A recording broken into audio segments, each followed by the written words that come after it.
Alright,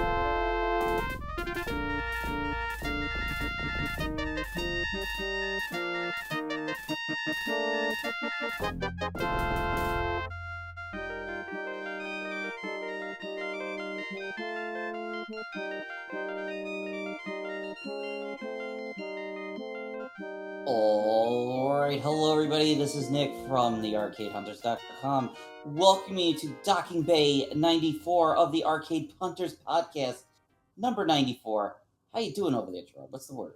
Doing pretty good. Can't believe that we've maintained a schedule for the third episode. Wow. Gotta do my Owen Wilson. Wow. If you heard me say that, we are recording this on May the 8th on Saturday. And we ended up going past our annual Star Wars Day. May the 4th be with you, as they have, and also Revenge of the 5th. And a lot of folks are also saying, this is the May. There's another thing going on. And right now, unfortunately, as we record this, we're not going to be up to date on any of the news, but it was pretty much one of the two rumored games coming from the folks over at Stern. They just announced that, yes, on May the 4th, they announced Mandalorian is going to be the next game from the fine folks over there in Chicago at Stern Pinball. Right now, there's nothing concrete as we record this, so I want to apologize if you guys are trying to tune in for the latest news of Mandalorian, so we're not going to have any of that till the next episode. Mm-hmm. I was going to say, I'm happy and lucky for a couple of reasons. I have 3 places that have pinball that have a bunch of the newer games, the Stern newer games. Mm-hmm. One is Token's Tap Room in Dover, New Hampshire. Then there's, I think it's Pinball Time Amusement. It's something like that in Manchester, Vermont. And then there's also, I haven't checked lately, but I used to go there to play Jurassic Park and Ghostbusters. And that was the arcade over at the Hangar Bar and Grill in Amherst. So I'm excited for the Mandalorian game, especially because who are the 2 people working on it again? Well, once again, it is not official. Okay. There's a lot of rumors going around. I don't know if stuff's leaked. I should have checked Pinside, but when you go on Pinside, anybody that leaks any of the information is instantly banned. But It's the internet, and you can't stop the internet. Once something like that leaks out, I mean, Ninja Turtles was so bad because it happens all the time. Here's what they do, and I don't think it's going to be really, lifting the veil for anything, and hopefully it doesn't get anybody in trouble. The distributors get a day in advance for what the game is going to be, and that lets them know, okay, here's what the game looks like. We're going to show you a full 3 versions, and then after the stuff is done, you call whoever you're dealing with at Stern, and you make your orders. Okay, that's what it's always been. But the problem is, people are sitting there, and they're just F5ing or doing a print screen on it, and then sending it out to people. So it's less like, okay, guess what? It's spoiled. There you go. So the rumors are Brian Eddy is going to be the designer of the game, and he recently just did Stranger Things and also Attack from Mars, and I'm pretty sure I'm going to blank on it. I'm pretty sure he did Medieval Madness as well. And the rumor going around is supposedly the designer for the main rules of the game is going to be Lyman Sheets. And supposedly I think they did AFM together. Mm-hmm. So this is like another turn back. And one of the other rumors I heard from people was it was not going to be what they call fan layout. So a lot of people will look at Attack from Mars and the Stranger Things and think, okay, that's a fan layout. In the middle, it's got where the Demogorgon is pretty much the middle where the flying saucer was in the original. Um, I've heard a couple of rumors. People are saying it might be like one of his other games, which is the Shadow. So it might have that top upper playfield that is obviously not going to be on the Pro Edition. If it's going, and like I'm just thinking, like, okay, if they made Shadow today, that top playfield would automatically get taken out. that But yeah. I was just gonna say that stuff drives me nuts. Only if the top playfield really drastically alters the game, Mhm. then it's like two different games. And what's weird is, like, the only time that they've done top play fields are with Steve Ritchie games, and that's with Black Knight, Sword of Rage, and Game of Thrones. And I'm in the group. There's a lot of us that I'd rather play the pros on both those games because Mm-hmm. you get rid of that top play field, you get rid of a lot of the stuff. And I mean, it's really cool when you do have the top play field on Sword of Rage. I haven't played a premium or LE after they put it in the big massive update that Tim Sexton did that changed a lot of stuff. But I don't know. I just really like it with the flow Mm-hmm. on the Pro. I mean, if you were to like say, "Hey, Nick, I got the keys, and you can have either this Black Knight Pro or Black Knight Premium," I would take the Pro. I just prefer the way it plays, but to each their Yeah. own.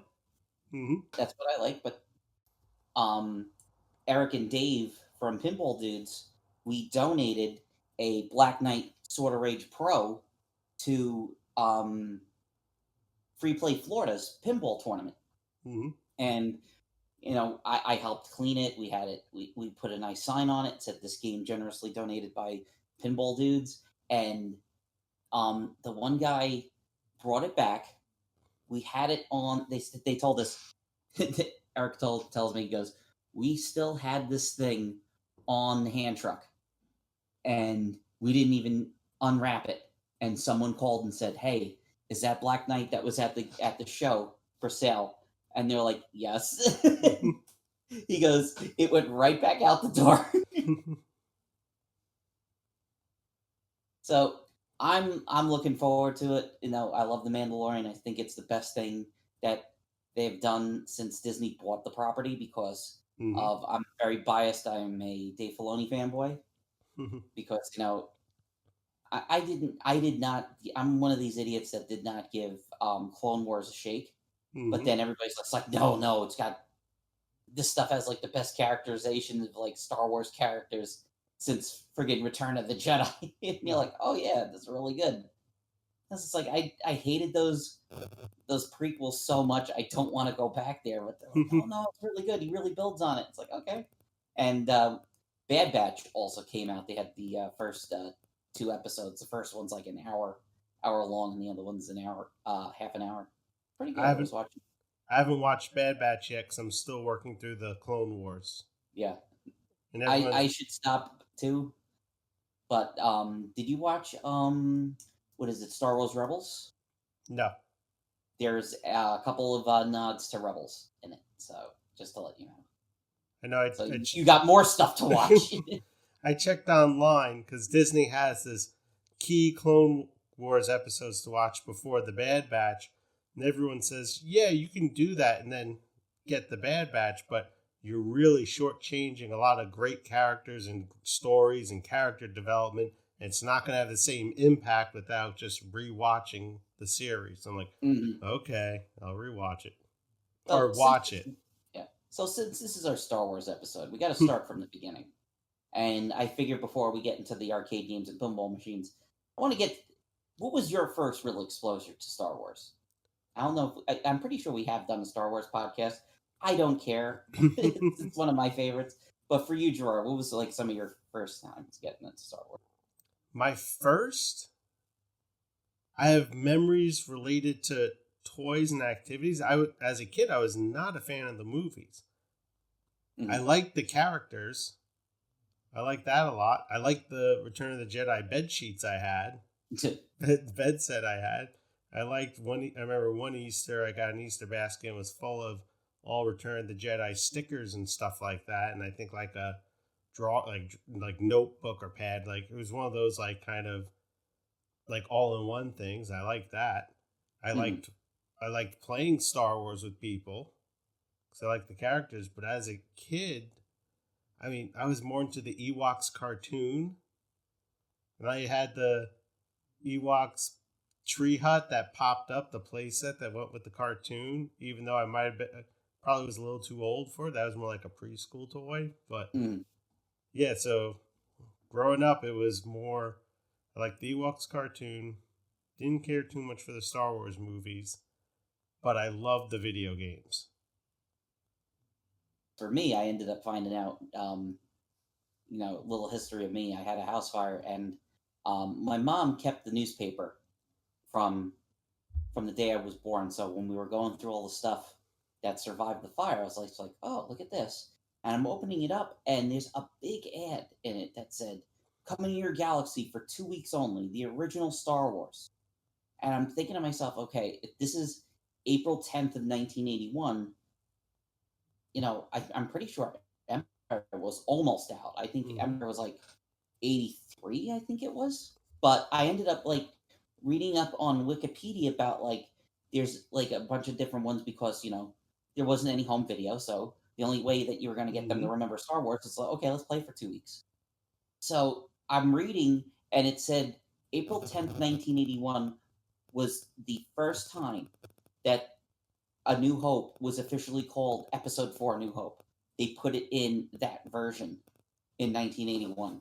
Mm-hmm. It's like, holy crap, I did not know that. So I But was going to say Empire came out in '80. I think it was Return of the Jedi was '82 or '83. They came out yeah, like super early. Like whenever, what I find funny, it's exactly what you're talking about. Whenever you listen to podcasts or people talk, and they talk about they're like our age or a little younger, and they talk about going to theaters to see Empire Strikes Back or to see Star Wars or whatever. It's like you're seeing the rerun, the re-release, because like you said, there was no home video, and for they were going for the special editions in the 90s. oh no, these are people talking about in Oh, the '80s. But like oh you yeah, they said, were going for the re-releases. Yeah, like I remember seeing, I think it was like 80, it must have been 85, 86. I remember going to the theater to see Peter Pan, the Disney movie, and thinking it's a new movie. well, that's how like some people saw "Song in the South." It was released in the 80s. Never ever be released again. It was released for, well, it was, you know the story behind that, right? Yes. Where they released it for 2 weeks to see if there's any riots or anything or an uproar. If there wasn't, they're like, okay, we can use the characters in Splash Mountain. Yep. Okay. Let's go. And now most of the people don't even know. Like, you sit there and like, this is a movie, right? And they're like, what? Mm-hmm. Like, that's a movie. The Most Bullfrog's really like a super super racist like live action guy. Like what? Yeah, Yeah. and what's crazy is like everyone knows a lot of the songs from that movie from the Disney sing along videos. Everybody knows Zippity Doodah. Yeah, and what's also crazy is when there is that like not to get too off track, but when everyone was attacking Splash Mountain and Disney for how can you have a ride based on this property, blah blah blah blah blah, and then Disney announced they're going to was it redo it. Princess and the Frog. Yep. Disney apparently has a punch card of everything that's culturally wrong with their old rides Mm. and stuff in the park. And depending on, and they just kind of go through it, but certain things will get moved to the top of the list. And that's what happened with Splash Mountain. It wasn't at the top of the list, but with everything that was going on, they slid it to the top of the list. Like, Same thing like Jungle Cruise. It's like with everything going on, they're looking at Jungle Cruise like, okay, maybe we should change a couple things in that. I don't think we need to have Trader Sam this bad looking. Yeah. But yeah, for me it was home video. I love to say my father, when they had Star Wars on TV, for some reason I just had on VHS the Battle of Yavin, which was just that was it, and blowing up the Death Star. And then the trophy ceremony. That's all I wanted to watch. Was just because I loved the friggin' X-Wing, and then when you're a kid and you go to the arcade and the arcade's got the sit down version of Mm-hmm. Atari Star Wars, it's like, oh my god, I am living this now. This is amazing. That's like the blurb. I did a post with the Star Wars videos we have, and for the first Star Wars game, I did write a blurb saying I when playing that, it felt like, especially in the sit down one, like you were in the movie with the vector graphics, the voice sounds, everything. It was like what VR is to people now. That was like our VR back then. Hmm.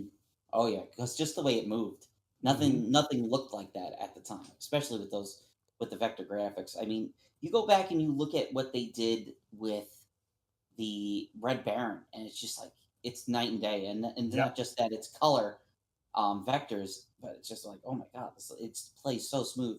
Mm-hmm. Then throw in the voices and the music, Obi-Wan telling you to use the Force and all this other stuff. Darth Vader yelling and stuff like that, Yeah. Han Solo telling you you're all clear, kid. and not to mention it was in the movie Gremlins too. Yep. It was in the original Gremlins. Like, oh my god, it's a Star Wars! Look at that, they're both Star Wars. But shout outs to my mom because I still remember going to play it. I think at timeout at Smith Haven Mall. Mm-hmm. Mom, I want to play Star Wars. I want to play Star Wars. And then getting sitting in the cockpit, holding on to I was probably like 3 or 4 years old, so I was probably able to stand in the cockpit. Mm-hmm. And she drops a quarter in and nothing happens. 50 cents? What the hell? Why is this 50 cents? Like, come on, mom. It's like, you're only playing this. It's like, okay, great. I'm playing this. Now, after that, they had. Oh, before we jump in, I just want to say I think my first time playing it was at Timeout too, Oh, yeah. and then used to play it at Spaceplex, but that was later. There was another. I wish I knew the name of the other mall. I think my brother's probably the only one that's going to remember it. But there was this one other smaller mall that we used to go to in the 80s that had a very small game room with like two different floors. I Mm-hmm. remember Tron there as a kid for the first time. I think they had Versus the Goonies there. It was a very small arcade. I remember going there. That was like one of like the few arcades that I went to on Long Island as a little kid because in Sunvet Mall they had that Subway place. You know, the whole thing was like, oh, arcades are bad, and the bad Mm-hmm. teenagers hang out over there. I did not go to Subway till like I was 10 or 11. Mm-hmm. So if they had those games there at Subway in the 80s, I don't remember. I was never there. But we got to talk about the sequel that came out. They made kits to make it into Mm-hmm. Empire Strikes Back, which I never saw. I never saw it in the out in the wild either. Was only at like like 15 years ago, like finally finding places that actually have it, you know, Mm-hmm. and it's okay, it's different. I I think did. like I forget the one place where I did see it, but it was broken because I Mm-hmm. remember it had, the only thing that came with the upgrade kit was just the banner, and it just said in a yellow thing, it said "New Empire Strikes Back," and it has the AT-ATs on it. Yeah, I remember. I remember playing it. I don't remember when. It wasn't when it came out. It was much, much later on. I remember it being a pain to fly around the AT-ATs and trying to figure out do I do do I shoot them? Do I do the line? What do I do to take them down? Hmm. Yeah, because it wasn't like how what the hell is it? Shadows of the Empire is where Mm-hmm. you have to shoot those tow cables, and it's just like it's kind of like you just shoot a net at it and the Mm-hmm. thing falls down, or you got to shoot it like right in the eye, which is like really hard because they're looking right at you and they're gonna Yeah. blast you. So it was a lot different. I thought the asteroid field was really cool. That was like they did like the 3D almost Mm-hmm. look to it to have those, and that must have blew people's minds in like it was probably like 84 maybe. It had to be like 83 or 84 when that came out. I should look it up. I'll tell you in 2 seconds. But yeah, we never saw. I know Doc at Galloping Ghost has both games. I think he has Empire in the sit-down cabinet, and Mm-hmm. he's got the original in a stand-up. So you can sit and play Empire, and you can stand and play the original, whatever you want. You were close, 85. Okay, so wow, it was after Jedi. Yep. Wow, I did not know that. Because, like, growing up as a kid, I thought they skipped Empire. It was only Star Wars and Jedi that were arcade games. Jedi I played as a kid, but it was hard to. That was another one that was hard to find. Mm-hmm. I remember it. One of the places I do remember was in pretty much like almost every game that came out in the 80s and the 90s was at Contemporaries Game Room in Disney World. And I remember that in like the early 90s, they had Empire there. Yeah. And it was weird that they went to like a regular, they didn't continue with the vector graphics for it.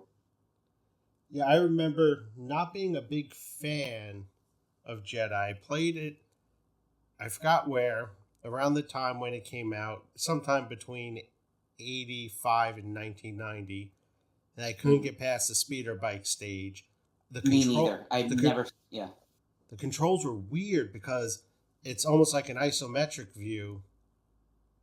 It was just tough. Yeah. I never got past the Ewok stage, so I never saw the Death Star battle. Yeah. And I don't think I've ever beaten like a run of it, even at the easiest difficulty. I remember playing it and thinking, wow, just the speeder bike? That's it? That's all you can take? That's all you took from Return of the Jedi to make a video game? Just the speeder bike? Mm-hmm. This is lame compared to the first game. Like you said, not realizing you also pilot the Millennium Falcon. I think it does. It shows it in the attract mode. But I only made it. If I did get to the Millennium Falcon, I don't think I've never escaped it because you got to fly it the first way, and then you're going back towards the screen. Mm-hmm. And that weird, isometric diagonal thing. It was kind of like they saw Zaxxon, and they said, "Oh, we should do it like Zaxxon," almost. And it's like, ugh, this is not. And I don't like Zaxxon either, so it's just like something that's like just. Yeah. Your perspective is just really freaking hard. Yeah. I wasn't a fan of Zaxxon either for that same exact reason. I couldn't wrap my head around that isometric view in the joystick because it wasn't 3D. And we gotta go home. We gotta go home, Gerard.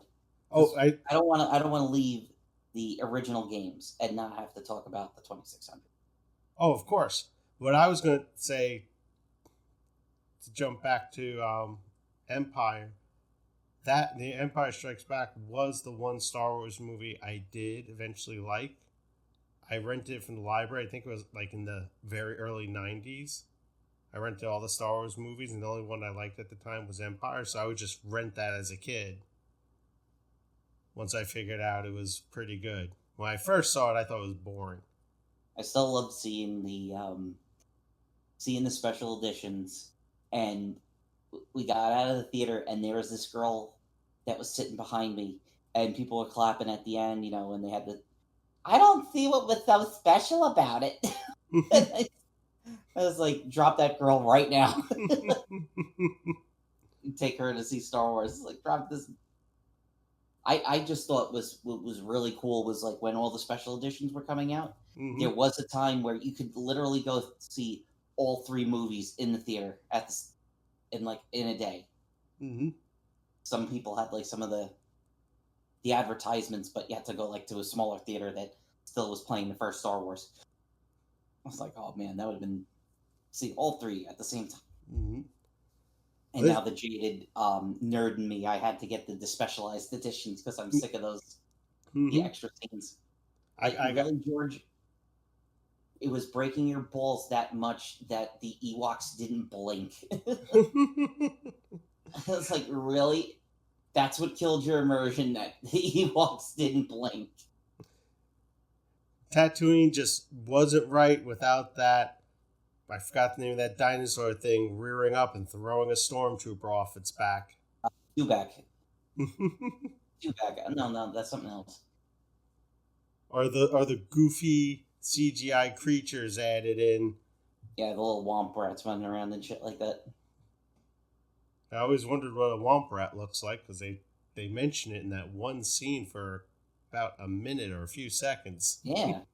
I used to bomb bullseye womp rats in my T16. So I was like, ding dong, we gotta make something out of that. Yeah, And that's I. what a lot of that's what we talk about like member berries. Mm-hmm, But there's also like, you gotta try to set up the world of like, they said something, okay.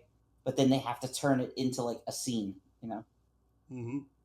Like they said something about a Kessel Run, so they need to do the Kessel Run I in the know. solo movie. I know. I did buy the despecialized version as well, and I love seeing Mm-hmm. it. Love seeing the Fox logo and everything. Mm-hmm. Great The picture thing is, for quality. me, that's kind of like what I wanted. I don't want them to get rid of all the special effects. I like that they cleaned them up. Yes. They used the source from like the highest quality, so they probably used it from like a Blu-ray, and it Mm-hmm. was like I could see like someone saying like, oh, when they did the Battle of Hoth, you can see through the cockpit Yep. on it. It wasn't like because we were able to make the cockpit all solid, so you don't Yep. see through it. I was like, that's great. You enhance what was already there. Don't get rid of it.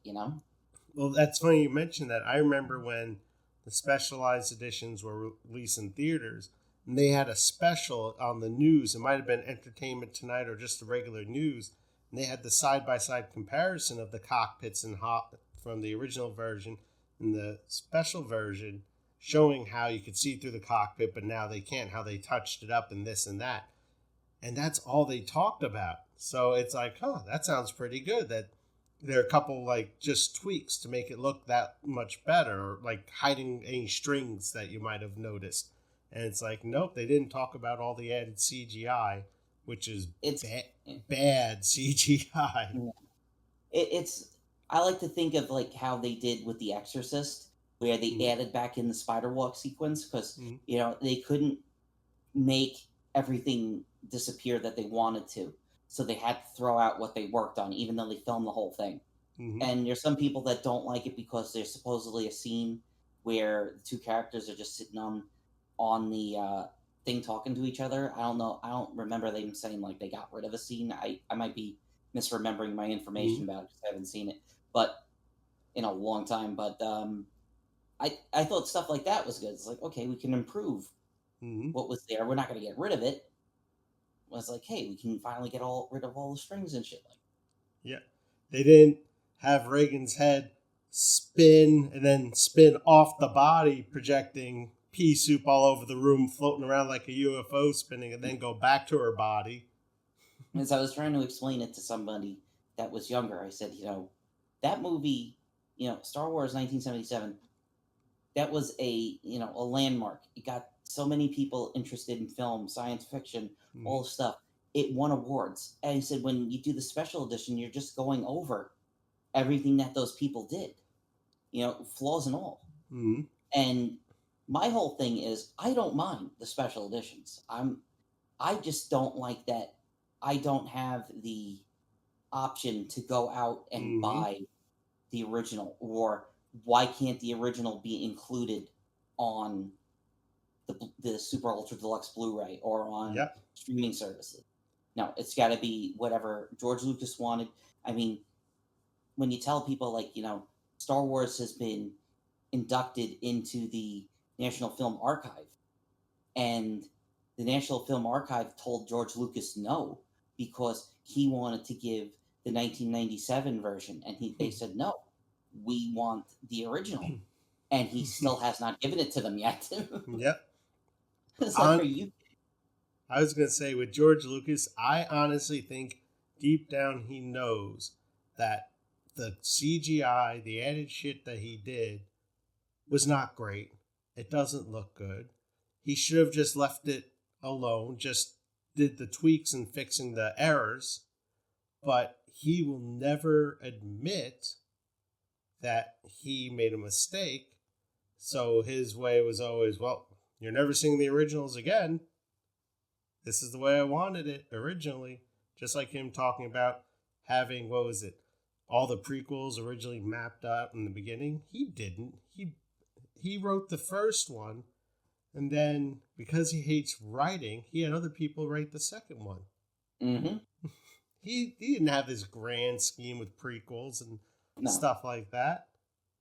Because I keep telling people, like, when I was a kid, when I heard Alec Guinness say, Darth Vader betrayed and murdered the Jedi Knights, I had this idea in my head of Darth Vader in the costume, in the black costume, going around with his red lightsaber, having sword fights with other Jedi. Not like, Alec Guinness where he can barely swing the sword, but like real sword fights. Not Hayden Christensen with red contact lenses murders a bunch of innocent children. But now we're getting into movie talk. So yeah. It's kind of hard to talk about Star Wars. Yeah, it's kind of hard to talk about Star Wars and not touch on the movies because they influence talk about the Star Wars. Oh yeah. But the 2600, so the arcade game for the 2600 was pretty damn good considering the hardware it was running on. Oh yeah. They did a great job. I remember that being big, but that wasn't the game I got for the 2600 and got hooked on. It was actually the Empire Strikes Back game for the Atari 2600.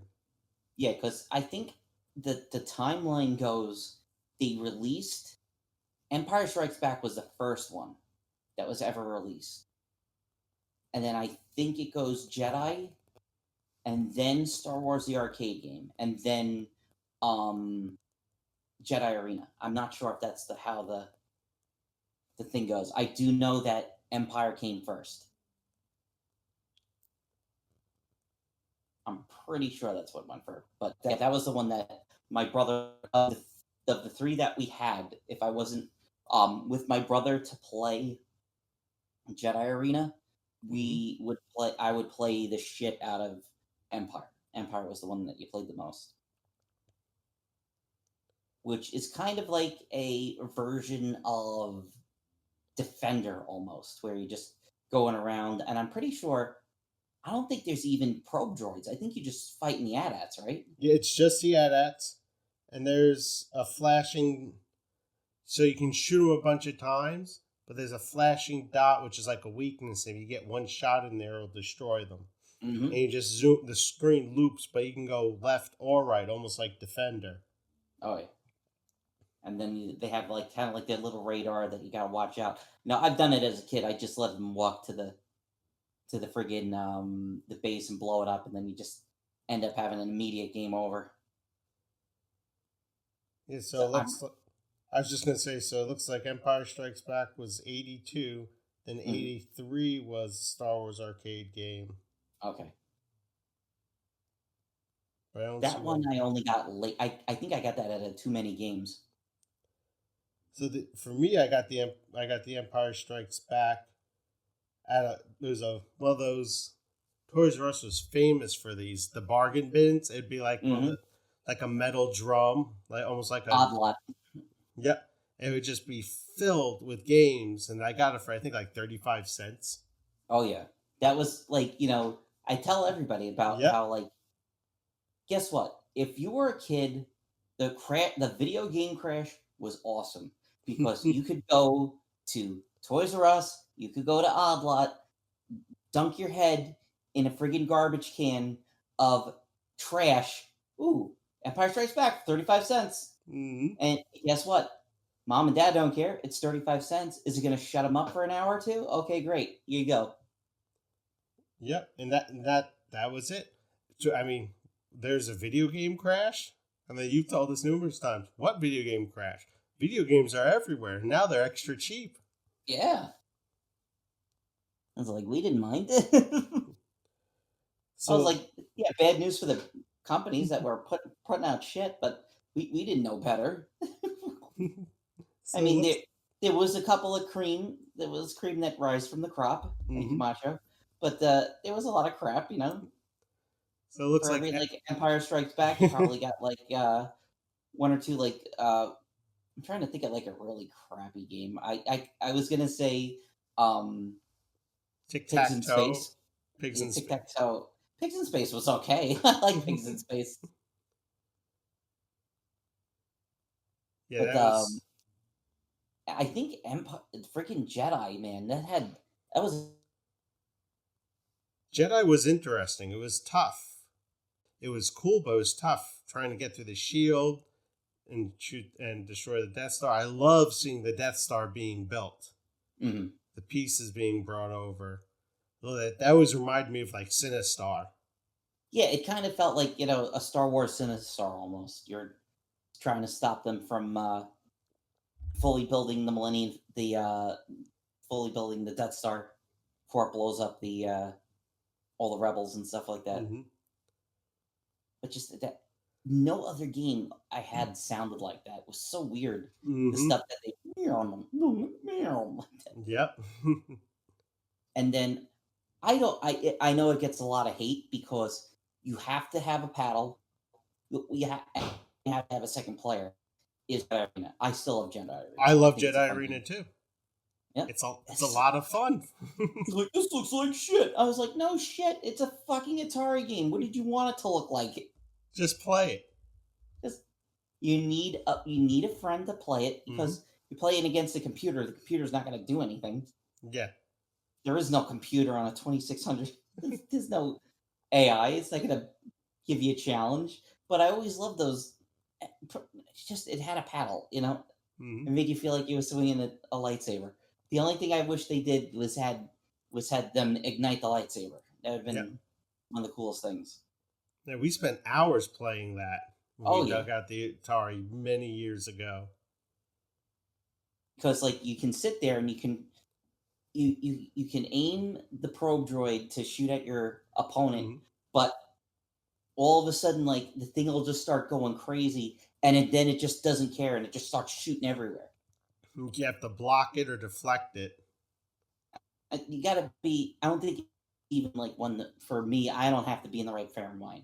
But for other people that might not get it, Mm-hmm. you know, just go and enjoy it. Just remember, when it came out, what they were Mm-hmm. dealing with, and if you're playing it with a computer, it's a shitty game. When you're playing it with a friend, and you got a couple of brewskis going, it's gonna be fun. You're gonna have a good time.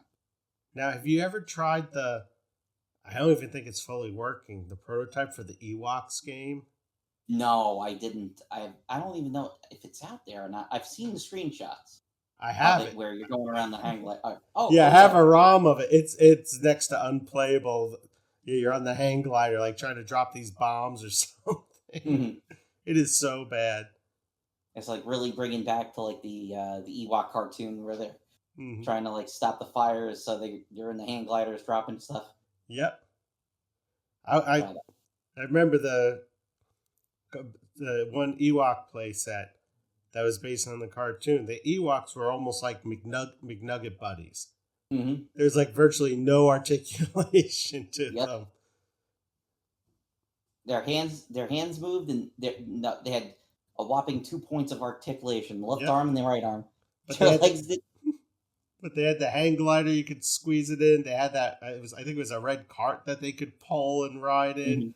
And my favorite thing was the treehouse because had the thatched roof. And when you push down, the center would pop up, and then that's where Mhm. you can put them inside at a door and an elevator that went up. Very nice. So I think we go back to the arcade. So we had the three Atari games. Hmm. So those were the three games. We got to go to Australia because even though neither of us have played it, I've seen the photos of it and I think it looks great. Is Hannikin or Hankin? It was a company in Australia, a very small company, and they made an Empire Strikes Back pinball machine. Hmm. And I think it was officially licensed. Unfortunately, they had one at the pop facility in Pittsburgh, and they lost it in the flood. Hmm. I was like, oh no, because those things are like, there wasn't that many of them built, let alone that made the trip overseas to the United States. So I don't know that many people that have it, and from what I heard, it's kind of clunky. So you're not really missing out on anything with that It one. it looks clunky. the back glass looks like a disco mirror with It's Darth a Vader's disco head. and the fire on it looks really cool. So come for the backlash and stay for the backlash. Don't put your quarter in. So I gotta say I love the body artwork on the side. I'm looking at it now, it's got Darth Vader in black, white, and red, so it looks extra vicious, and it's got like the Twilight Zone swirl, like sound waves coming off of him in white and black. How it's the old school spray painted side art, like the mhm. what you would call it, stencil art. Yeah, It's Darth Vader in black, white, and red, and then there's like the sound wave lines or like the Twilight Zone type swirl lines coming off of him in black and white. It just looks sick. It looks like something if you stare at it too long you'll get a migraine, but it looks mhm. pretty awesome. So we had nothing in the arcade for a very long time. Mm-hmm. We didn't have so we got to go all the way. Now, thank you, Internet Pinball Machine Database. October 15th, 1992. This says designed by John Borg. I guess it's a Borgie game. I didn't know it was a Borgie game.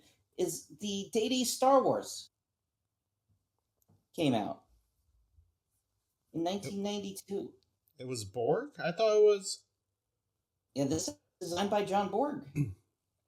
Someone else did the code though, right? Let's see. Software 'Cause by Neil Falconer and Lonnie Robb.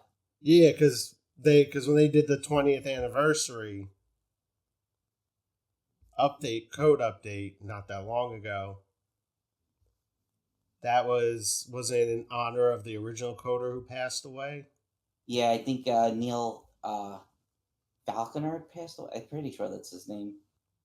If I'm might be mispronouncing it, but yeah, he did a lot of stuff at Data East and did Heavy Metal Meltdown at Battle Force. But he did a lot of stuff for Data East back in the day. Mm-hmm. And this is a game that I remember vividly playing with my father at Spaceplex because they had it. They had an entire pinball row except for the Star Wars game, which was out by itself. And my father and I would sit there and, like, if we went on a Friday night, we would be hogging this game between us. Yep. So it was Neil Falconer. Okay. That passed away. I went right to you wrote about it and I looked it up and I wrote about it for the Tuesday post, so I have all that information right there. But yeah, the original game is kind of clunky because it has a center ramp that you just keep shooting, and it's just shoot that ramp, and you just get millions and millions and millions. But the fine folks, I don't know if it's just like one person or if it's a couple of people that do it. I apologize, but pinballcode.com, and one of their first projects was a 20th anniversary ROM revision for the 92 Star Wars. Yep. So it sounds like it was Chad Hendrickson and other members of that group. And definitely makes, if you own a Data East Star Wars, it definitely makes a world of difference if you put it in there. And I kept telling people, I told people at another arcade that will remain nameless, they had the Data East Jurassic Park. And I was telling them, like, have you guys ever heard of the Pinball Codes update? And like, no. I said, you should put it in on Jurassic Park. I told them, like, oh, it makes it, it randomizes this stuff. It does a lot of things. It makes it a lot more fun to play. I said, you guys have been playing this thing for years, so it'll be, oh, but it's got to cost a lot. I said, not that much, probably like $20. If you have someone that can burn the ROM chips for you, they should be able to do it. It's pretty easy to do. You just gotta unseat the ROM chips and put the ROM chips back in. Not that hard. People might even do it for you for free. But yeah, I really liked it. The first time I played it was at Sarah's place at the Pinball Wizards arcade. Yep. In Pelham, New Hampshire. It was the first place that had it. And that's where I played it. That's where I used to play it. I and actually, they, I yeah. was going to say I was playing. I didn't even realize it was the 20th anniversary version Mhm. until I think you told me. You said watch. You said like watch for the code or something. If you reboot it, it says it. Yeah, it'll pop up on the screen. It'll say like 20th anniversary, like it's. I think it says like dedicated to Neil Falconer on it as Yeah. well. But it's like the ball save. It's got the ball freeze on it.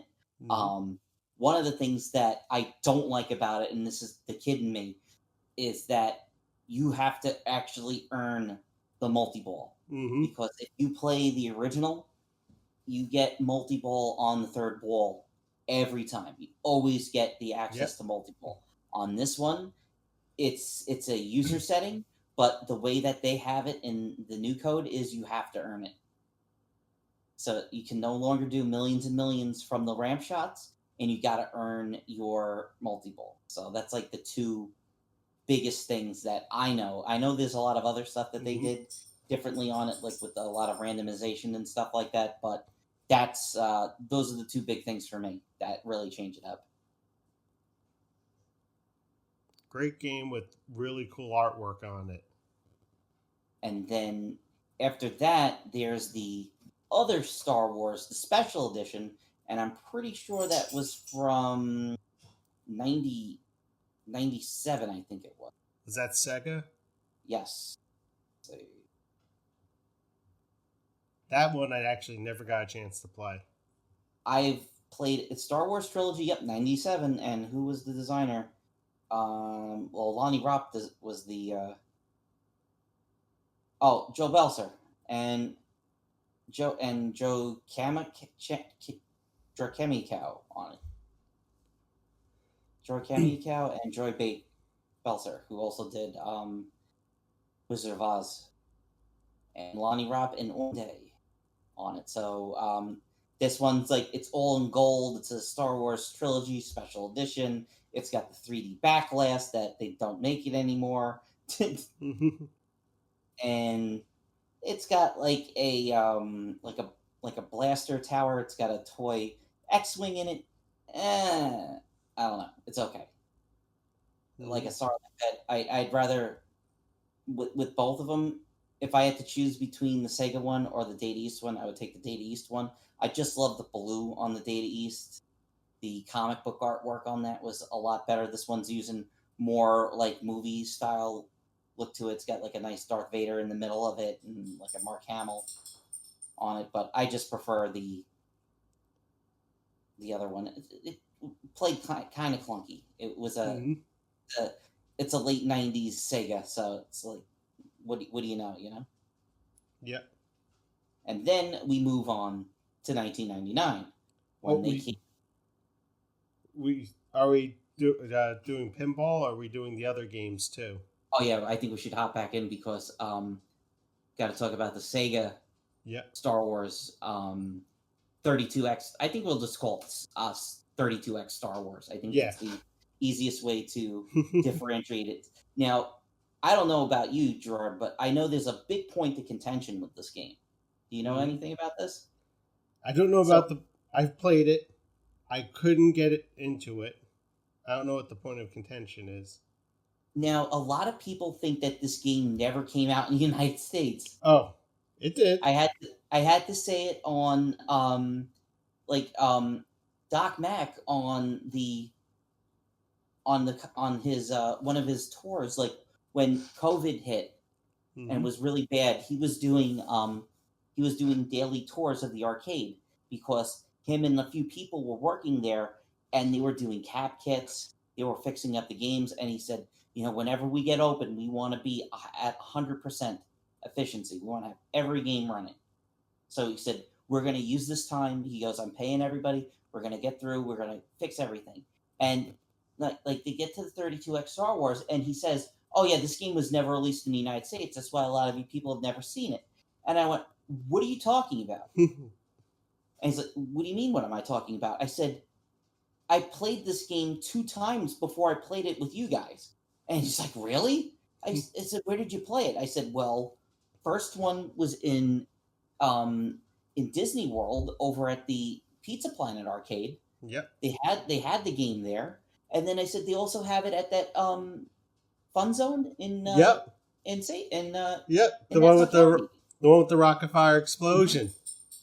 That we'd want to go and turn on, but it was always turned off. We'd go into the empty. They had like a curtain or something. It was something to block it so you couldn't see because it was just a big dark empty area with picnic tables, and they had the rocket fire explosion up there. And we were like, well, why can't we turn them on? And then we went there the one time that they were running because they had a bunch of birthday parties in there, Mm-hmm. and they weren't moving at all. They Nope. were just standing there. Yeah. And I remember people like when we had. I hate to go on a rocket fire tangent, but we've been videos on YouTube for like 10 years, and someone's like, "Oh man, I really wish you could have went there and got video of the rocket fire explosion." I said, first off, I didn't feel right going in there. There's a bunch of kids having their birthday party, and you need this 20-year-old guy at the time going around with the handy cam trying to record the robot band while their kids are having their birthday party. Like, that's not going to come off as creepy or anything. Stranger danger. Stranger danger. I told them, I said, I understand for you guys that love the rocket fire explosion. Like, you guys got all these great fond memories. I guess for them that felt, they probably saw it when they were really little kids and they thought like it was alive. I was just like, I don't think you guys would have wanted to see what these poor things look like. I was just like, oh man, the keyboard player Fats, the gorilla, oh, I love them. I said, none of them moved. Said none of them moved. You couldn't hear any of the music. I didn't even know if they were playing the actual rocket fire music or if they just had regular music just put on.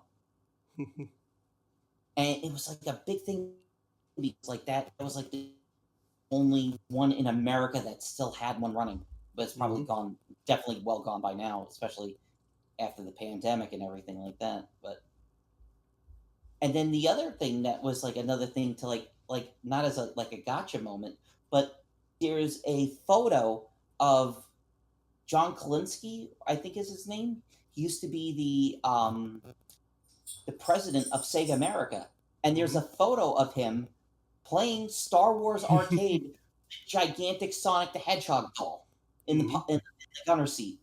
So I was like, yeah, it came out in the United States. It was just a big friggin' hulking landmass of a game in the late 90s, and no one bought it. No one had space for it. Too big. And the games that were bringing in money were like Street Fighter. Yeah. You had the choice of doing that gigantic frickin' Star Wars machine or another Mortal Kombat machine. Most of them would take the Mortal Kombat because it was going to make more money. And then the problem playing the Star Wars one at the one in oh my god, I'm blanking. I'm so bad. The one playing it on Long Island was they jacked up the controls. They were broken. And then they couldn't even get the gunner chair work. You can only play it one player. Yep. I don't even think that I have to look it up if the 32X allows you to do the two players. I'm pretty sure I don't think it does. That's going to be something that we got to look into. But I just remember that, like, I saw it that was the weirdest thing. First time I saw two games was at the Pizza Planet in MGM Studios. Was the 32X Star Wars, and then all the way upstairs in the dining room, they had a Dirty Harry. Which is weird being in Disney, and there's a big Dirty Harry pinball machine with friggin' Clint Eastwood pointing a Magnum at you. These 32 Magnum, most powerful handgun in the world. Blow your head clean off. So, yeah, I'm pretty sure, like, we're up to date, right? Because it's like, we're not going into... So, when, like, 97 had Sega Star Wars Pinball. Yep. From the special edition. And then there was 32X Star Wars. The 32X was 93. Okay, so that was even... So, we should have did that after friggin' Data East Star Wars. Wow, I didn't know that. Yep. That's another reason why in 93, holy crap, that was even later. Yep. That was even early. Yeah, that's why, again, back then, 1993, We got to do our Star Wars timeline of games that came out. And then I think next is the trilogy. Yes, the Sega Star Wars trilogy. That, if you say Sega Star Wars, they're going to think a lot of people that probably a little younger than us are going to think it's going to be that special edition trilogy one that's like on the Naomi hard. I don't know if that's Naomi or the one before Naomi. I'd have to look it up, but that was another one. Holy crap! I spent a lot of money on that thing, learning how to master that and stuff like that. It was Sega Model 3. The So they hardware. drove. Yeah. Why are you? Yeah, Hello. can you hear me now? No, I was. It was. I saw the ring going on, but I didn't see it talk. But you can hear me now? Yes. Okay, so I was just saying it was Sega Model 3 Okay, Model 3. All right. hardware. So I'm thinking that's like. I think it's Virtua Fighter 3 hardware. I don't know if that is, but what did you think about that one? Because there were three different size cockpits for that machine. That thing, it had the stand up one, it had like the regular one, and then it had the super ultra deluxe that had. I've only played that one like a few times. Most of them that you would see would be the sit down ones that like Sports Plus had and stuff like that. I've only played the sit down ones. Well, as a kid, I never played it because it was too expensive. Mm-hmm. If the game wasn't a quarter, I wasn't playing it. Oh yeah, this one was $1. It was Yep. four tokens. But as an adult, I've played it and I love it. I just the only thing that throws me off is, if I remember correctly, it's not like flight controls. Yeah, I'm pretty sure it is. Down is up and up is down. Okay, there's something when you're doing like there's something that it just seems awkward sometimes when you do the lightsaber duels. Oh yeah, the lightsaber duels are weird. It takes a minute to learn how to do it when you have to do the two bonus stages. Yep, or when you're trying to deflect. The one that gets me is deflecting the shots from Boba Fett. And I try to play it in order. I don't. It's weird to like try to play it in order. It's but I remember playing it at Sports Plus when the game first came out, and I had dumped like at least like $20 in this to learn how to get to the end without dying. Mm-hmm. And that was the only way that you could get like I've never entered my initials on it because I always die at the last stage. Pretty sure it resets your score because I've never put my high score in ever on that game, and I've found most of the what you do in the game is there's two action buttons, and they will randomly flash to let you know that there's a special, like a special event. Like if you're on Endor, you can hit one of the buttons, and a friggin' Ewok comes out and bonks a guy on the head, and you get like an extra couple thousand points, which is a lot of fun. But I'm trying to I would do rapid fire on it because there's a top button and then there's also the regular trigger button. So I would put my hand. I would hold the bottom of the stick with my left hand, and then I would use my index finger and my thumb and go up and down really fast to kind of do like a rapid fire, which I think they expected people to do that because when you're on the on-foot stages, your gun can overheat and that'll end up killing you if you don't watch your gun meter. If it overheats, then you're standing there for like a couple seconds and you're pretty much dead. And was there another version of this game? Of that one, of the Sega one? I thought so. The Star Wars arcade trilogy. Mm-hmm. And then what comes next after that? Episode 1, the Pinball Machine. Okay. Because as far as like regular arcade games, that was it. Yeah. Okay, that's what I thought. I thought you. Pod Racer for episode 1. Almost forgot episode. Yeah, there's Pod Racer episode 1. Then there's the Star Wars Battle Pod. Yeah, because I think we should go into Battle Pod because I want to talk about the difference between these two. Mm-hmm. I mean, Battle Pod looks great. Depending on if you're playing in the Ultra Deluxe cabinet, Yep. they do have the two-player ones that you can play together and you do versus. I think Mhm. you're pretty much just playing the same game and it just says, okay, player one got this much, player two got this much. Yep. This is what I hate about it. In the original Sega Star Wars trilogy, you could defeat all four events plus the two bonus stages Mhm. on one credit. When you play the Star Wars Battle Pod, each one is $1 or more to play it.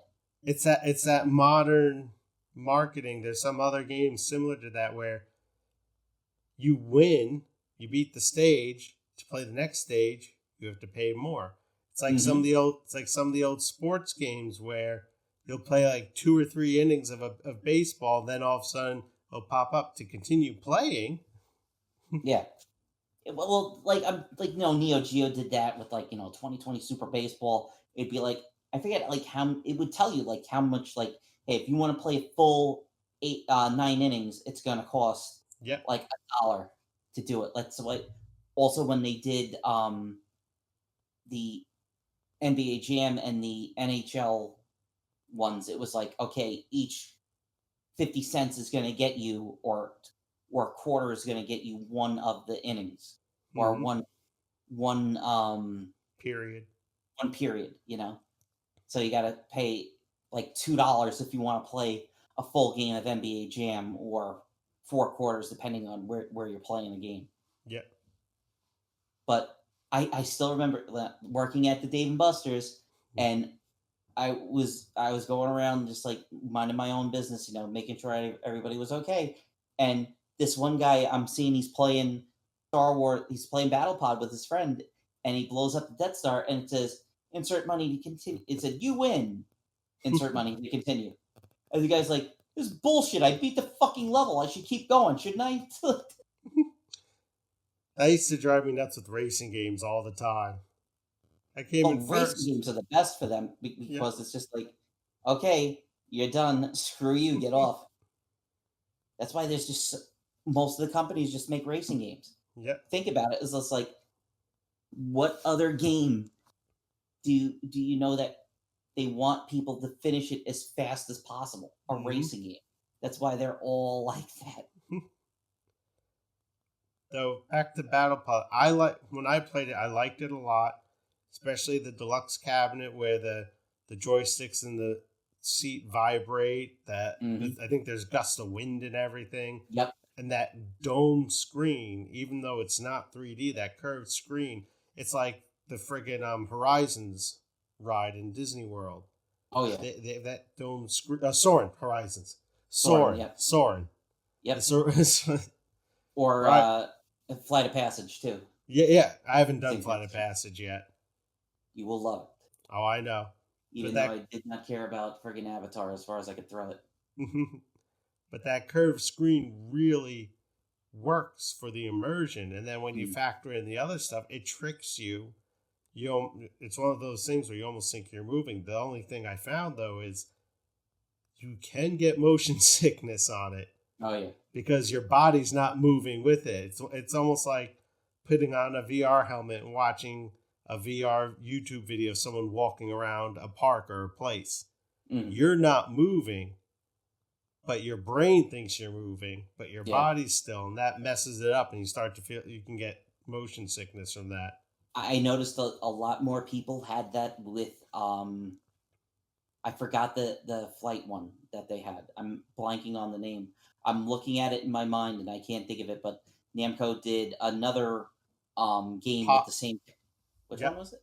I'm blanking on it too. It's the same pod system. Yeah, it was like Fighting Falcons or something like that, or not Blazing Angels. That was the other. That's a World War II shooter. Yep. But yeah, a lot of people did not like that. Mock Storm, yes. Yep. That's the game, Mock Storm, because of people like, oh, I feel like I'm getting sick. Especially like if the projector was blurry. Like the problem with that whole machine setup is because the machine is on all day, the projector is on all day, and the projector bulbs die, and you have to pay the money to get new projector bulbs. And they could be like hundreds of dollars. They are. I Sometimes. think they're like $200 or $300 for a replacement. Because I remember going into the Star Wars Battle Pod, and I could barely see anything, and I turned around to look at the projector. Say, okay, did someone put something on it? And I sat there and I cleaned it, and I looked back and I was just like, I called my manager. I said, "Hey Lance, Star Wars Battle Pod's looking really dim." And I said, "When was the last time you guys put the light bulb in it?" And they're like, "Well, that's a little faster than usual. I guess we got to call them up." And they had to order a replacement part. It came like a day or two later, and they popped it in. It's like night and day when they put a brand new bulb in it. Holy shit! Like that thing was brand new. Because then you have to take the whole thing apart. So they end up taking the thing apart. They clean it out. It looks a lot better. But I still remember going to the city to play that on the friggin' they had it at the two Dave and Buster's. It was like you only had like 2 of the 5 stages that you could play. Mm-hmm. And I remember sneaking the tripod in and putting the tripod in it. No one, thank God, it was such a big cabinet. No one saw me recording in it. But it's like one of the things that I know that Adam did over at the Game Grid when he had the game was he figured out that there's a way to tap in the video. So he's got direct footage of the games. So if you ever want to see what it looks like direct footage, it looks weird when you're watching it because it's got the curvature of it on like a regular screen, so it doesn't make any sense, but it looks pretty cool. Yeah, and it was a fun game. The biggest thing was it was a money eater. Yeah, and the other thing was it's like very hard to actually die in it. The only they added a new stage after the sequel trilogy came out, and was like a big deal, like, oh, we're adding a new stage, and it was the Force Awakens stage of Takodana, where they're flying over Maz Kanata's place with the bad whatever the First Order. Yeah, they're flying over to the temple or the bar with the First Order, and but here's the thing: they said about how much money it cost for that one update. No one did it. Only the Dave and Buster's did it because they had the money for it. I remember Adam saying about how much it cost. It was like goes, I'm still trying to pay off the machine. I'm not going to put in that much money for one stage. He goes, that's ridiculous. So you'll pretty much like it's almost like a Dave and Buster's exclusive, that stage. Should we go back to the pod racer? Yes, because like one of the good things that actually came out of episode 1 was the pod racer arcade game. Yeah. So I remember when I was in college, this one mall I used to go to in Poughkeepsie, there's a little corner arcade. And they had the pod racer there. And I used to make fun of it because it was episode 1. Episode 1 was kind of meh, yeah. And I'm thinking, and I'm thinking pod racing. Why the hell would I want to play? And my old roommate Ron, he's like, the one time he's like, oh yeah, I gotta play this game quick before we leave. And I'm like, seriously? He's like, you gotta try it. And I tried it. I was like, holy shit, what have I been missing out on? Where you been? Yep. I've actually seen it pop up a couple times on sale sites, and people like will automatically like instantly like, oh my god, the game's great, like that. And they was one of the things I was glad that they did not get rid of at the arcade in Contemporary at the game station. They still had it in. They had to update it on another screen, and it was a lot smaller than the original. But it was one of the few games that didn't look that bad with a new monitor on it. I had a lot of fun. I don't think I've ever played more than just the first stage. Same here. And like everybody just wants to do the Tatooine stage, and like no one ever chooses any of the other things. Like, okay, I'm just gonna do that one, and that's it. And then we got to talk about obviously, the next one that is the episode one pinball machine, the Pinball 2000. Mm-hmm. So, big point of contention with this thing because if you watch the movie Battle to Save Pinball, Mm-hmm. you know, you'll hear all about that, how much of a hassle it was to do that, Mm-hmm.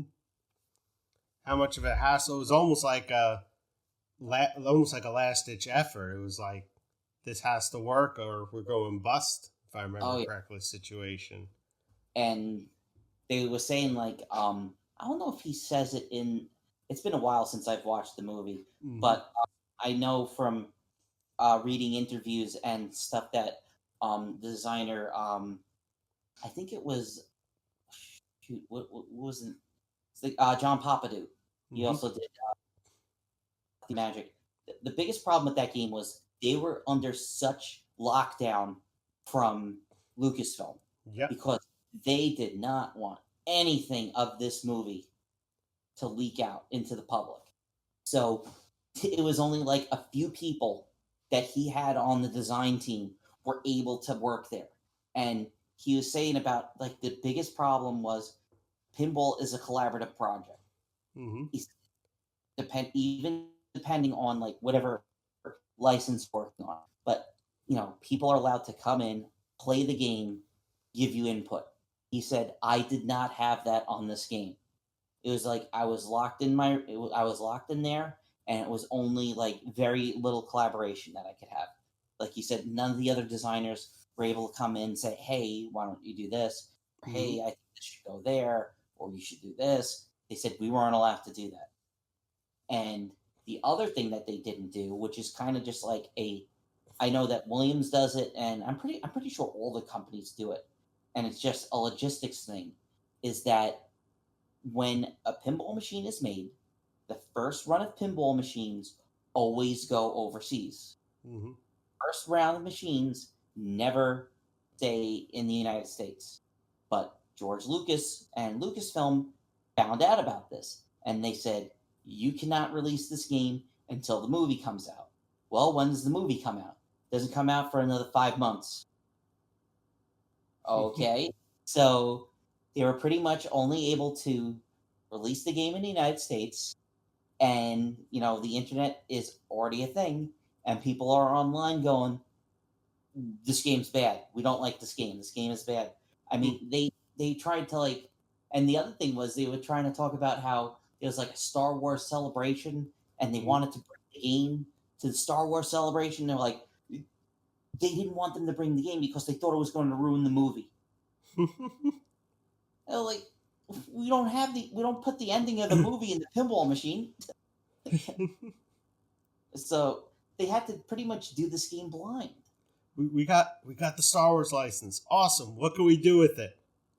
Not very much. We can do some things, but not a lot. I mean, it was good that they had I keep forgetting the kid's name that played Anakin did a lot of the voice calls. Mm-hmm. Um, Jar Jar did a couple voice calls for it, so Yep. they weren't chincing around. They had the voice call outs. I love the friggin' neon lightsaber when it lights up Mm-hmm. and you get into the multi ball and stuff like that. But it's just shoot the middle, make it end faster. Yep. And even with like the updated code on it, doesn't really do that much. It's shoot the middle, make the game end faster. So it didn't do good. And when they found out, like, people overseas were finding out, like, yeah, don't get this game, it's not doing good. A lot of people pulled their orders, Mm-hmm. and they ended up going on to South Park. And they said, like, South Park outsold episode 1 like 2-1, I think they said. It wasn't even close. They obliterated them. And that license was definitely a lot cheaper. And it was a lot hotter too. A lot of people Mm-hmm. loved the South Park back that. The looking at it now, it's totally different the way the show is. It's like watching Yo Gabba Gabba, as they say. But I'm pretty sure it was that. Then after that, we had the nothing happened, Yeah. and we Yeah. finally get into the Stern Pinball. Mm-hmm. So we got the Steve Ritchie designed Star Wars pinball. Now I've talked about it. Have you gotten any chance to get your hands on that? Yep, I played it. I think shortly after it came out at uh, Portland Barcadia National Bar, whatever it's called, in Yeah. Portland, Maine. Love it. That game has so much going on. We choose between choosing different characters and everything. Oh It's god, yeah. yeah, it's a little daunting at first. It reminds me a lot of like part of the Jersey Jack Pirates of the Caribbean. Oh god, Pirates of the Caribbean is nothing compared to Star Wars. How many characters? Oh yeah, 30 no. characters. I mean the fact that there's multiple characters. Yeah, but no. Yeah. Yeah, but Pirates, it's like three or four times the number of characters, It's or like more. 30 characters or Yes. something like that. But I liked it. I liked the little video screen and everything. I do have a story when I was playing it. Mhm. I was way too drunk. I played it a bunch when I was sober. Then I was way too drunk towards the end of the night. I went to play it again, and I ended up spilling beer all over the glass. I quickly grabbed napkins and wiped it up and wiped it off. No one saw. Nothing got damaged. Then from that point on, I'm like, I'm not even the little. They had like these wooden things on the side where you can put your beer. I'm like, from now on, I'm not even putting my drink on that if I'm playing a pinball. Never do that. Because they had it. It was weird because they had it higher than the pinball machine. Mm-hmm. Not like lower. So if it spills, it's not going to go on the machine. Yeah. Go on the floor. But That's why John from Barcade asked Steve Ritchie to put a line of get your drink off the glass, punk. That I wasn't doing. Yeah. That's why he asked him to put that in Black Knight Sweater Rage. That's funny. Now, which version did you play? Did you play the Pro? I believe it was the Pro. Okay, so it didn't have the hyperspace ramp. No. Okay, cool. I still have not blown up the Death Star on it. I'm trying to do this the two higher version features, and I haven't friggin' done it. Now I have a question. I really liked it. Yeah. What's the difference between the Stern Star Wars and the Stern comic book Star Wars? The art. That's it. That's it? Yeah. The only thing they changed on it was the art. Okay. The videos are the same. It doesn't have like different videos. It doesn't have animation on it. So some people are kind of upset that it doesn't have the animation. Because wasn't there always isn't there a home comic version? Yes. Now this is where it gets confusing. Okay. So first game came out, it used all the movie stuff. Yeah. So it's like it's still art, but it's like art that's made more to look like photorealistic. And a lot of people don't like that because they just think it's Photoshop. Oh, I don't like the Photoshop art. Yeah. But Randy Martinez came back like a few years later, and they did a small run of comic book editions. So there's a comic book edition Pro and a comic book edition Premium. And he basically just did an overlay on the playfield, and it's comic book art for the playfield, and then he did original backlash, and then he did original sides for both versions. That I still love the Premium with the Darth Vader on one side and the Boba Fett on the other, which looks really friggin' mint.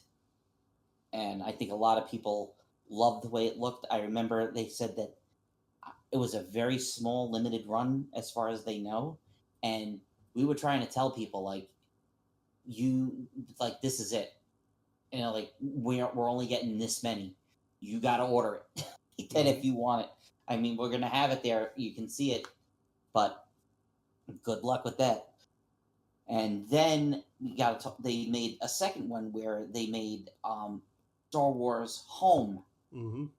which they also made as a comic book version, Yep. which that one's got to be like insanely rare because I have not heard anybody that actually has that one.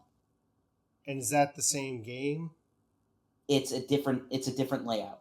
Okay, that's what I Star thought. Wars Home Star Wars Home is a different layout. It's the same layout that they used on Heavy Metal, Mm-hmm. which is it's no slouch. The only thing is that um, since it's a quote unquote home model, there's a couple of things in it that are different, like the slingshots Mm-hmm. on above the flippers are not individual. They fire at the same time, so sometimes it can screw people up during multi-ball.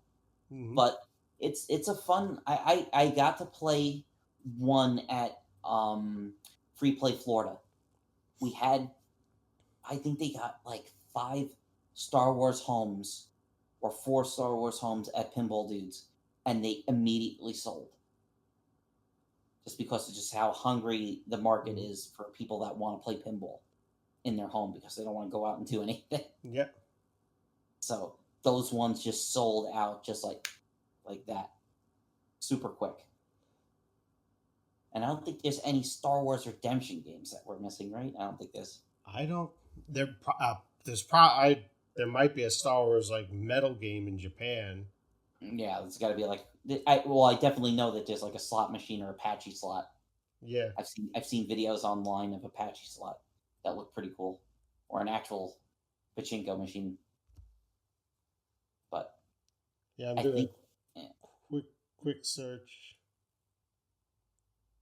I'm pretty sure after that it's gonna be Mandalorian, and that's it. Yeah. Yeah. So I'm pretty sure we're caught up. Yep. We managed to I cover still, them all. yeah, we got, and not going into like the Star Wars on all the home console No. games and PC games because that would just be ludicrous, especially by now. Talk about the Japanese Star Wars Nintendo game. Yes, where you're fighting Darth Vader and he turns into a giant scorpion Yep. for no reason. And Luke's hair is The hell black. is this? Mm-hmm. I had that game in Japan. It made when I was living there. I had to buy. It made no sense. I still love the music and like the 3D stuff on the Super Star Wars LucasArts games on Super Nintendo. But my God, are those games friggin' balls ridiculous hard. So friggin' hard.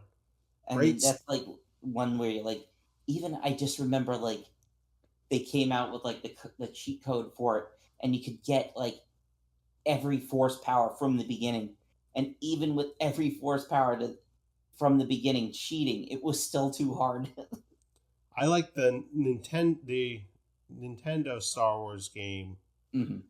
That I played a lot of. We played different characters. It was challenging, but wasn't anywhere near as challenging as the Super Star Wars games. Yeah, I played the one on Game Gear actually, and that was like kind of crappy. Kind of crappy. Now, how are the arcade games on the GameCube game? The emulation's weird. Okay, that's what I thought. I kept the preview disc that I had because it has the original on it. Mm-hmm. And it was weird because I remember when they showed it off, I was like, where are the voices? And someone said, well, how do you know there's voices? I was like, because I played it when I was a kid. Like one guy was trying to question me on it. It's like, dude, I played the original as a kid. It talks. It was weird. I think it was really dark looking from what I remember on it. But I loved in I think it's in Rogue Squadron 2 is when you control Darth Vader, and when you go to the back where the arcade is, a disco ball comes down and it plays the Star Wars disco theme from the 1970s on it. Awesome. Like, da, da, da. But I still say my favorite one for home games is still the original Rogue Squadron. Mm-hmm. Rogue Squadron 2, I don't know what you guys were thinking. That was Factor 5. I love, if any of you guys have listened to Factor 5, I love you like brothers and sisters, but those on foot stages, oh man, I was have you had the honor of playing Rogue Squadron 2, Gerard? Which one was on GameCube? Rogue Squadron 1 and 2 are on GameCube. Okay, then I've only played one. Okay, because Rogue Squadron 1 was the one of the launch games. Yeah, that's the one I played. I also played the Nintendo Yeah. 64 one. Shadows of the Empire. No, there's a Rogue Squadron on Nintendo 64. Oh, yeah, okay, I'm sorry. So it's Rogue Squadron on N64, Battle of Naboo, and also Pod Racer and Shadows of the Empire.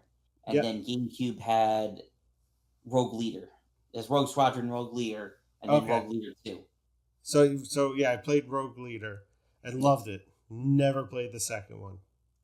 Someone thought, let's do on foot stages because we're running out of space stuff, so we got to do some on foot. So there's like the parts where you're Han Solo and Chewbacca. I think mostly it's Han Solo. You're going around in the in Endor trying to find the guy to get the code so you can blow it up. Mhm. And the one guy like takes multiple shots. The collision and everything was so bad. I got the guy stuck in a corner and he just kept running running around in circles until I just shot him and he died. And I just remember being so disappointed that the only time I ever turned the game on was to play the arcade games. I never went back into the game. Meanwhile, with Rogue Leader, Mhm. with the GameCube game, I must have played through that game like 4 or 5 times. Yeah. And also, I think the Nintendo 64 one has the I loved it because they hid a code in it to play as the friggin' Naboo starfighter. And they didn't like it was hidden in there, and they didn't find out what the code was until after the movie had come out, which was amazing that stayed secret for so long because the movie wasn't even out yet, and that was stuck in there. That they had that there. I thought that was awesome. They had that. Now, the Episode 1 Pod Racer on Nintendo 64, was that the same as the arcade? They're 2 totally different games. Okay, that's what I thought. 2 completely, totally different games. And if you like that game, they did do a remake. It's like an HD version, and I'm pretty sure it's on Steam. You can get it for like under like $10 now. Yep, and it's on the Switch too, I believe. Mm-hmm. Yes, and we get the mad lads that have made.